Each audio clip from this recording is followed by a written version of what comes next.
Ну вот, как я обещал, я показываю, как лампочка выглядит сбоку, когда просто вкручена в цоколь. И вот этот режим горения, который называется Flame Mode вроде бы.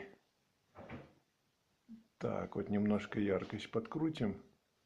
Ага, и вот так вот оно видно. Очень хорошо сейчас. Вот, видите? Эффект классный. Сколько она проработает, науке неизвестно. Но пока что все очень красиво.